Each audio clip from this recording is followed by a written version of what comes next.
Ça y est, c'est la rentrée et c'est une des périodes de l'année que j'aime le plus, à savoir l'automne. Et avec elle commence le merveilleux Pumpkin Autumn Challenge de Gimose. Donc je suis trop contente de participer encore une fois cette année. Pour ceux qui veulent en savoir plus sur le Pumpkin Autumn Challenge, je vous mets dans le petit i toutes les infos nécessaires pour que vous puissiez aller voir la vidéo de Gimose et que vous en sachiez plus. En tout cas, je vous invite vraiment à participer. Et aujourd'hui, je vais vous présenter ma pile à lire pour ce Pumpkin Autumn Challenge édition 2020. Vous le savez, à chaque fois, ma pile à lire va certainement évoluer pendant le Pumpkin Autumn Challenge au fur et à mesure des découvertes livresques que je pourrais faire. Donc, je vous fais une pile à lire actuellement qui n'est pas figée, mais j'avais quand même envie de vous proposer quelques titres qui pourraient, à mon sens, rentrer dans les sous-catégories. Et donc, je vais commencer tout de suite avec le menu automne frissonnant et la première sous-catégorie c'est Je suis Médée, vieux crocodile, où là on a des mots-clés. Alors il y a trahison, thriller, policier, épouvante, horreur. Bon, vous savez que c'est pas vraiment la catégorie qui m'enchante le plus parce que c'est vraiment pas une catégorie dans laquelle je sais toujours bien quoi mettre. Mais là j'ai décidé de choisir un livre un peu mystérieux, avec du suspense. J'ai l'impression qu'il y a quand même un petit côté enquête, donc on va dire que ça rentre un peu dans le côté policier.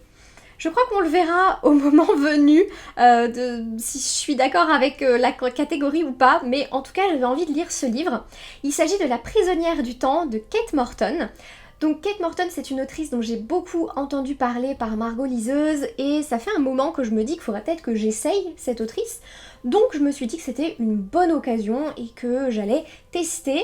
J'ai lu plusieurs résumés des livres de cette autrice et La prisonnière du temps était certainement celui qui me plaisait le mieux.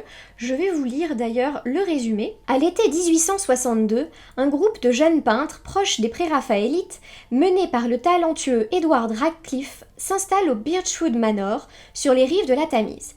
Là, inspiré par sa muse, la sulfureuse Lily, avec laquelle il vit une passion ravageuse, Edward peint des toiles qui marqueront l'histoire de l'art. Mais à la fin de sa retraite, une femme a été tuée, une autre a disparu, un inestimable diamant a été dérobé et la vie d'Edward Radcliffe est brisée. Plus d'un siècle plus tard, Elodie Winslow, jeune archiviste à Londres fiancée à un golden boy qui l'ennuie, découvre dans une vieille sacoche deux objets sans lien apparent, un portrait sépia d'une femme à la beauté saisissante en tenue victorienne et un cahier de croquis contenant le dessin d'une demeure au bord de l'eau. Pourquoi le Birchwood Manor semble-t-il si familier à Elodie ? L'inconnue de la photo pourra-t-elle enfin livrer tous ses secrets ? Et si, en l'entraînant sur les traces d'une passion d'un autre siècle, son enquête l'aidait à percer le mystère de ses propres origines et à enfin mener la vie qu'elle désire. Moi, ça me plaît. Ça me plaît bien, j'ai hâte de voir ce que ça va dire. Je suis assez confiante, entre guillemets, puisque Margot parle beaucoup de cette autrice en bien, donc je pense que ça peut être cool. Donc, premier livre que je vais lire. La deuxième sous-catégorie, c'est Les chimères de la Sylve Rouge. Alors là, on a gothique, vampire, créature de la nuit, ténèbres, macabre. Et là, j'ai décidé de lire Les chaînes du silence de Céline Chevet. J'ai adoré, vous le savez, le premier livre de Céline Chevet, La fille qui tressait les nuages.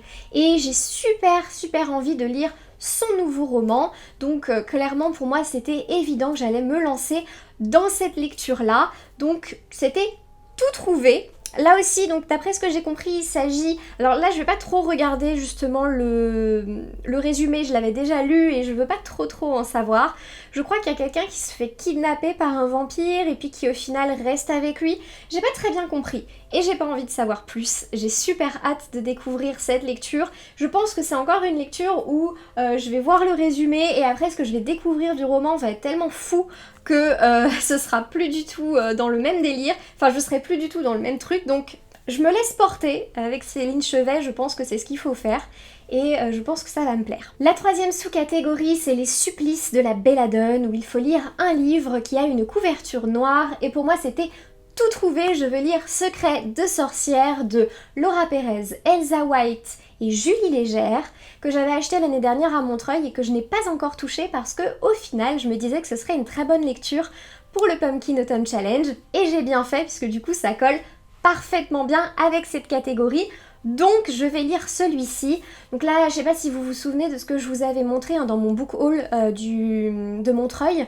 Il s'agit d'un livre qui parle de sorcellerie, qui parle un peu de l'histoire des sorcières. Bref, tout ce qu'une sorcière devrait savoir avant de commencer à exercer la sorcellerie. Donc vraiment, c'est quelque chose qui me plaît. C'est un livre avec plein de très belles illustrations. Je pense que ça va être une très jolie lecture, un très bon moment pour moi, que je vais peut-être d'ailleurs, disséminer un peu partout dans mon challenge entre plusieurs lectures. Donc en tout cas, je pense que ça va être un moment fort agréable et que je vais prendre un grand plaisir à la fois lire le texte, mais aussi regarder les illustrations. Enfin, pour la quatrième sous-catégorie Esprit, es-tu là, pour laquelle on a les mots-clés fantôme, fantôme du passé, histoire de famille, historique classique, j'ai choisi Un manoir en Cornouailles de Eva Chase. Là aussi, c'est un livre dont j'avais entendu parler par Margot Liseuse et qui m'avait bien donné envie quand elle en avait parlé. Je vais vous lire le résumé. Et donc là, on est plus sur une histoire de famille. Cornouailles, 1968, Pencrow, un grandiose manoir en ruine dans lequel les Alton élisent domicile l'été. Le temps semble s'y être arrêté et défile sans encombre jusqu'au drame qui vient bouleverser leur vie et arrêter le temps à jamais. 30 ans plus tard, avec son fiancé John, Lorna roule à la recherche du manoir des Lapins Noirs, cette maison où elle a séjourné enfant. Elle rêve d'y célébrer son mariage. Tout dans cette vieille demeure l'appelle et l'attire. Mais faut-il vraiment déterrer les sombres mystères de ce manoir en Cornouailles ? On se le demande. En tout cas, moi, ça me tentait bien. C'est vrai que, vu la manière dont Margot en parlait, je me suis dit que ça pouvait bien coller à la thématique et que ça pouvait être sympa à lire. Là aussi, j'essaye un petit peu de sortir de ma zone de confort, de voir ce que ça donne. Donc voilà, je pense que ça peut être une bonne lecture. Je vais voir. Mais je pars sur celui-ci d'abord. Après, si je trouve quelque chose davantage orienté fantôme, peut-être que je craquerai pour quelque chose un petit peu plus orienté fantôme. Je ne sais pas, on verra. Ensuite, nous avons le deuxième menu, automne, douceur de vivre, avec comme première sous-catégorie, il fait un temps épouvantail. Et là, les mots-clés sont Halloween, Samhain et automne. Alors là, j'ai choisi de lire le tome 2 de Fingus Malister de Ariel Holz, qui est à paraître normalement en octobre, donc a priori c'est bon, je vais pouvoir le lire. Et celui-ci, je vais vous lire le résumé, et je pense que vous allez tout de suite comprendre pourquoi est-ce que j'ai choisi celui-là. Apprenti seigneur maléfique, Fingus Malister a pour conseiller occulte le crâne de son grand-père, et pour amie Polly, une jeune sorcière. Le crâne suggère à Fingus de développer son pouvoir grâce à un manuel de décromancie, le MECHANT, le méchant. Il faut le dérober au monarque de l'automne dans son palais de feuilles mortes et de larmes. Fingus et Polly parviennent à voler le précieux grimoire, mais une armée de créatures monstrueuses levées par le monarque encercle le village de Bedlam, menaçant de tuer les habitants si le manuel n'est pas restitué. Que va faire Fingus ? Bon voilà, je me suis dit que si on avait quand même le monarque de l'automne dans ce livre, le mot-clé automne était parfaitement respecté. La deuxième sous-catégorie, c'est siroter un chocolat chaud à la cannelle sous les saules. Et là, on a comme mots-clés anthropomorphisme, enfance, feel good et cocooning. Et là, j'ai décidé de lire le troisième tome des aventures de Cléopâtre Wellington. Et là, je crois que c'est Vol au-dessus d'un nid de couscous de Maureen Wingrove, alias Digley. J'ai adoré les 2 premiers tomes, je les ai trouvés tellement géniaux, tellement bien écrits et tellement pertinents, je trouve, par rapport à l'adolescence que moi j'ai eue. Enfin, je me suis complètement retrouvée en fait dans tout ce qu'elle racontait. Donc j'ai super hâte de lire celui-là. En plus, il a une magnifique couverture lilas que j'adore. Donc clairement, je suis hyper hypée et je pense que ça va être un des premiers que je vais lire. La troisième sous-catégorie, c'est Fafnir ton assiette, sinon pas de piécettes. Et là, comme mots-clés, on a créatures légendaires et fantastiques, petit peuple, fées, mythes et légendes. Et là, j'hésite entre 2 livres. Il y a le tome 2 de Créatures fantastiques, donc un manga que j'avais lu déjà il y a quelques temps. J'ai pas spécialement aimé le premier tome, j'ai trouvé sympa mais sans plus. Cela dit, j'ai entendu dire que le 2e tome était un peu plus sympa, un petit peu plus fourni. donc j'hésite à lire le deuxième tome. Donc ça peut être une des lectures, donc Créatures fantastiques de Kazuya aux éditions Komiku. Sinon je pensais évidemment à Minuscule, donc le tome 6 de Takuto Kashiki. Vous savez que j'adore Minuscule, que c'est clairement un de mes livres préférés, enfin un de mes mangas préférés. Donc clairement je pensais que ça pouvait aussi coller puisque petit peuple, on était plutôt là-dedans, ça me semble pas mal. Et j'ai le tome 6 à lire, en plus le tome 7 va bientôt sortir là, donc ça peut être une idée. Ensuite la quatrième catégorie, A Window to the Past, avec comme mot-clé sorcier, sorcière, SFFF, magie. J'ai décidé de lire un tome de l'Atelier des sorciers que je n'ai toujours pas lu, de Kamome Shirahama. Donc c'est le tome 5 je crois. Je n'ai toujours pas lu ce tome là et je pense que c'est celui-ci que je vais lire du coup parce que j'adore l'Atelier des sorciers. C'est vraiment un manga que j'ai adoré découvrir. C'est vraiment le manga qui m'a fait découvrir les mangas en général et m'apercevoir que j'aimais bien en fait. Donc je pense vraiment lire celui-ci pour cette catégorie. Il y a un gros nuage et j'ai perdu toute ma lumière. Enfin pour le dernier menu, le menu des enchanteresses, la première sous-catégorie c'est les rêves d'Aurore. Alors là les mots-clés c'était LGBTQI+, et militantisme, et j'ai décidé de lire Alana et l'enfant vampire de Cordelia. Alors je ne sais pas exactement si ça va bien coller ou pas parce que je ne sais pas exactement l'histoire, je ne sais pas exactement ce qui se passe dedans. Je sais qu'il est question d'une jeune fille, elle a des douleurs musculaires, donc il y a un handicap. Je sais aussi qu'il y a des questions autour de l'identité de genre, donc à mon avis, on est bien parti. Et surtout, je sais que Cordelia est une youtubeuse qui est très engagée justement dans la cause LGBTQI+. Donc je pense que ça va coller. Donc si vous avez lu Alana et l'enfant vampire, n'hésitez surtout pas à me dire en commentaire si je passe complètement à côté du sujet ou si effectivement ça peut coller.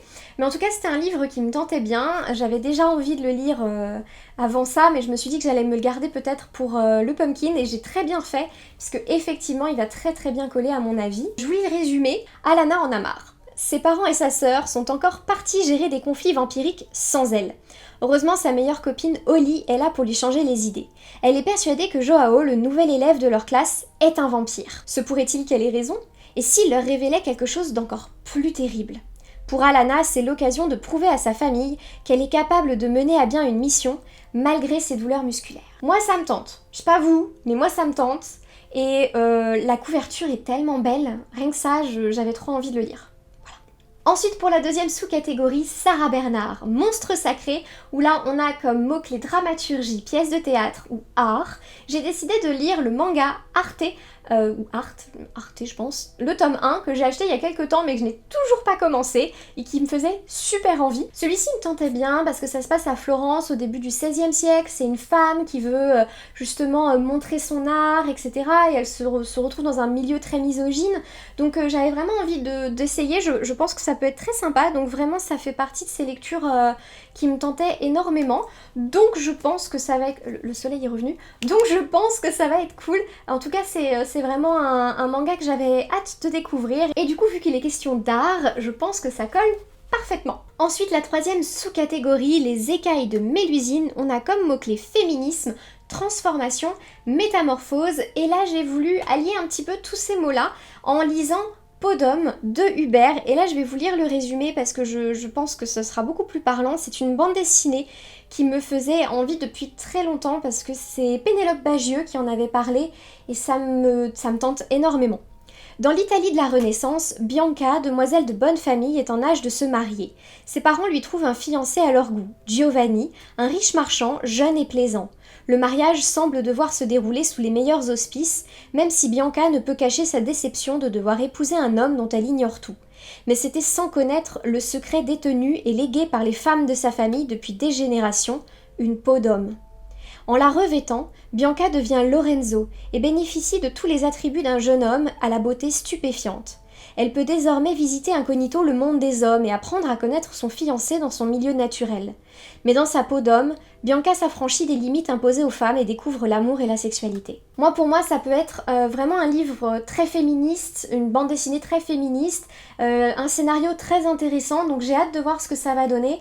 Et clairement, on est aussi sur évolution, transformation. Il y a le fait de découvrir, elle se métamorphose en homme pour pouvoir découvrir ce qu'est un homme, pour pouvoir s'affranchir de certains carcans, donc je pense que ça peut être parfaitement dans le thème et que ça peut être une très belle lecture. Enfin, la toute dernière sous-catégorie, c'est Nausicaa de la Vallée du Vent, avec comme mots-clés écologie, nature writing et post-apocalyptique. Là, moi, j'ai choisi de lire le tome 2 des livres de la Terre fracturée de N.K. Jemisin parce que j'ai été transcendée par le premier tome. Il faut absolument d'ailleurs que je vous fasse une vidéo dessus. Ça a été un monumental coup de cœur et il faut absolument que je lise la suite. Donc je pense que ça colle parfaitement puisqu'il y a ce rapport avec la Terre, c'est complètement post-apocalyptique, il y a ce rapport avec vraiment faire partie d'un tout, on a quand même une question aussi un petit peu d'écologie, bref, je pense que c'est parfait pour cette sous-catégorie et en plus de ça, j'ai tellement hâte de lire ce livre, je pense que ça colle encore mieux. Voilà, cette pile à lire touche déjà à sa fin, ça me fait une bonne petite pile à lire, mais j'ai quand même mis beaucoup de mangas, beaucoup de bandes dessinées, beaucoup de romans jeunesse aussi, parce que je vais pas vous mentir qu'en ce moment j'ai eu un petit peu de mal à lire, et puis je vais avoir un mois de septembre très compliqué, donc pas sûr que je puisse lire grand chose, donc j'ai essayé aussi de me faciliter un petit peu la tâche pour pouvoir quand même réussir mon challenge et faire de très belles lectures. Maintenant, ce que j'ai envie de savoir, c'est si vous participez au Pumpkin Autumn Challenge, est-ce que vous avez fait une pile à lire, est-ce que vous avez des livres dans votre pile à lire qui sont les mêmes que les miens, peut-être même dans d'autres catégories. N'hésitez surtout pas à me dire en commentaire, ou même si vous connaissez les livres que j'ai cités et s'ils collent bien aux catégories que je pense. En tout cas moi, d'ici une prochaine vidéo, je vous souhaite d'excellentes lectures et je vous dis à très bientôt.